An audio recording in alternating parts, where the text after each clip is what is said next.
갱년기에 접어들면서 잠이 달라졌다는 분들 정말 많습니다. 그걸 그냥 나이 탓, 호르몬 탓으로만 생각하고 참으시는 경우도 많은데요. 수면무호흡증은 방치하시면 고혈압이나 심장, 뇌혈관 질환, 치매 위험까지 높아질 수 있거든요.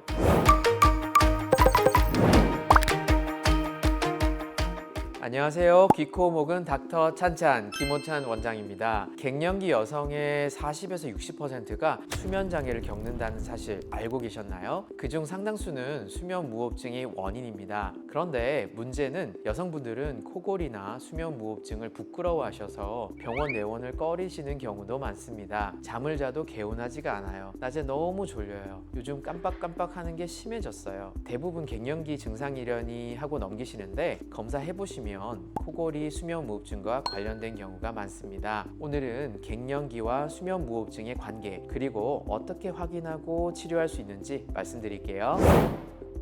먼저 코골이와 수면무호흡증의 차이를 짚고 갈게요. 코골이는 잘 때 기도가 좁아지면서 목젖이나 연구개 같은 조직이 떨리면서 나는 소리예요. 소리만 나는 거죠. 반면에 수면무호흡증은 기도가 완전히 막히거나 크게 좁아져서 숨이 10초가량 멈추는 현상이 반복되는 겁니다. 숨이 멈추면 당연히 산소가 들어오지 않겠죠? 그렇게 되면 호흡을 위해서 뇌는 깊은 수면 단계로 진행하지 못하고 다시 얕은 수면 단계로 깨워지게 됩니다. 본인은 충분히 잤다고 생각하는데 실제로는 제대로 잔 게 아닌 겁니다. 코골이가 있다고 다 수면 무호흡인 건 아니지만 수면 무호흡이 있으면 대부분 코골이가 동반됩니다. 술을 드시거나 육체적으로 피로함이 없으신데도 코골이가 매일같이 심하신 경우 생각보다 수면 무호흡증이 심한 경우가 많습니다. 그러면 왜 갱년기 이후에 코골이나 수면 무호흡증이 늘어날까요? 핵심은 여성 호르몬, 특히 에스트로겐과 프로게스테론의 감소입니다. 에스트로겐은 기도 주변 근육의 탄력을 유지하는 데 중요한 역할을 하는데요. 그런데 폐경이 되면서 이 호르몬이 급격히 줄어들면 기도 주변 조직이 늘어나고 처지게 되는 겁니다. 목젖이나 연구개 쪽 근육이 탄력을 잃으면서 잘 때 기도를 막게 되는 거죠. 여성 호르몬의 감소는 얇게 유지되던 기도 조직들이 두텁게 바뀌게 되거든요. 거기다가 갱년기에는 기초 대사량이 줄어들어서 체중이 늘기 쉽습니다. 목 주변에 지방이 쌓이면 기도가 더 좁아질 수 있고요. 또 난방을 많이 쓴 계절에는 공기가 건조해지면서 코와 목 점막이 마르고 이것도 수면 장애를 악화시키게 됩니다.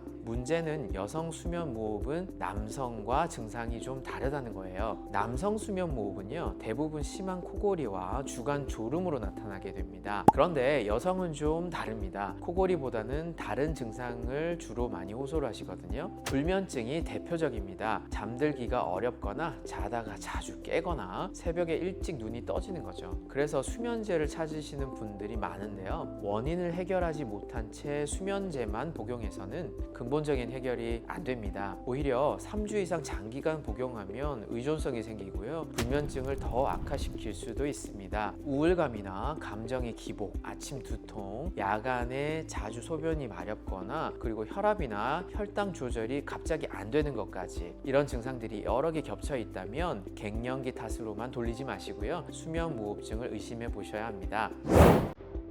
이것을 집에서 간단하게 체크해 볼 수 있는 방법 알려드릴게요. 다음 중 해당되는 게 있는지 확인을 한번 해보시죠. 이게 좀 복잡하다고 생각하실 수 있는데요. stop, bang 이것만 기억하시면 됩니다. 첫 번째로 코골이가 있다고 들은 적이 있다. 영어로 snoring, S죠. 그 다음에 낮에 자주 졸리거나 피곤하다. tired, T입니다. 자다가 숨이 멎거나 헐떡인 적이 있다고 주변에서 들은 적이 있다. observed, O가 됩니다. 고혈압이 있다. blood pressure, P가 되는 거고요. 체질량 지수가 35 이상이다. BMI라고 하거든요. B가 되고요. 50세 이상이다. age, A. 목 둘레가 41cm 이상이다. neck circumference에서 N이 됩니다. 근데 한 가지는 원래는 gender, 남성이 들어가는데요. 이제 여성에 대한 내용이니까 여성분들은 이제 그 마지막 항목은 없는 겁니다. 이 중에서 3개 이상이 해당된다면 수면 무호흡 위험이 높다고 볼 수 있습니다. 특히 갱년기 이후 불면증이 생겼는데 수면제를 먹어도 효과가 없거나 혈압약을 먹는데도 혈압 조절이 잘 안 된다면 수면 무호흡이 숨어 있는 건 아닌지 꼭 확인해 보시길 바랍니다. 수면 무호흡이 의심된다면 수면 다원 검사를 통해서 정확히 진단하게 됩니다. 수면 다원 검사는 하룻밤 주무시면서 수면 중 신체에 어떤 일이 벌어지는지 측정하는 검사인데요. 뇌파나 호흡, 산소 포화도, 심전도, 근전도, 눈의 움직임까지 다양한 항목을 기록합니다. 검사는 의료기관에 내원하셔서 문진표를 작성하신 후에 몸에 여러 센서를 부착하시고요. 하룻밤 편안하게 주무시면 됩니다. 검사 결과를 보면 시간당 무호흡, 저호흡의 횟수, 산소 포화도의 변화, 코골이 정도 등을 확인할 수 있고요. 이걸 바탕으로 수면무호흡증의 중증도를 판단해서 치료 여부를 결정하게 됩니다. 수면무호흡 치료는 원인과 중증도에 따라서 다릅니다. 먼저 생활습관 교정부터 말씀드릴게요. 체중 감소가 가장 먼저입니다. 수면무호흡증 악화의 가장 확실한 요인이기 때문입니다. 주무시는 시간을 맞춰서 규칙적으로 유지하시는 것도 중요하고요. 취침 전에 음식이나 술은 피하시고, 사람에 따라 차이가 있지만 바로 눕는 것보다는 옆으로 두고 주무시는 것이 기도가 더 잘 열리게 할 수 있는 방법이 됩니다. 베개는 너무 높지 않은 것을 선택하셔야 기도 유지에 도움이 될 수 있습니다. 중등도 이상이라면요, 양압기를 사용하게 됩니다. 주무시는 동안 기도에 일정한 공기 압력을 불어넣어 드려서 기도가 막히지 않게 해주는 장비입니다. 처음에 적응이 좀 필요할 수 있는데요, 익숙해지시면 수면의 질이 확 달라지는 걸 느끼실 수 있습니다. 양압기가 어려우신 분들은 구강 내 장치를 사용할 수도 있습니다. 마우스피스처럼 생긴 장치를 이제 물고 주무시게 되는 건데요, 그걸 물게 되면 아래 턱이 앞으로 나오면서 기도가 넓어지는 그런 원리를 가진 기구입니다. 구조적인 문제가 뚜렷하면 수술도 고려할 수 있겠죠. 편도가 크거나 목젖이 늘어져 있으면 이 부분을 정리해서 기도 공간을 넓혀주는 거예요. 다만 수술은 수면 다운 검사 결과뿐 아니라 코와 목 구조를 정확히 파악한 뒤에 결정해야 효과가 좋습니다.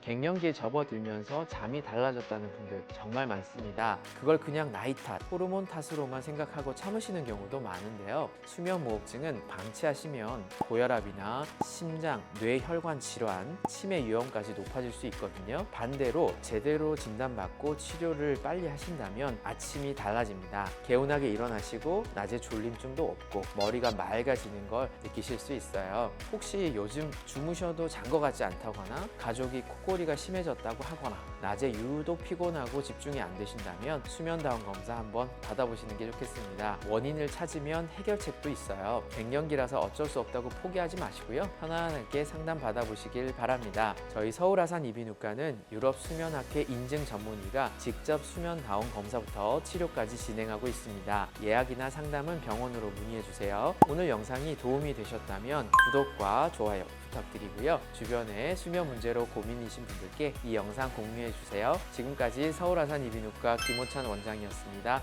감사합니다.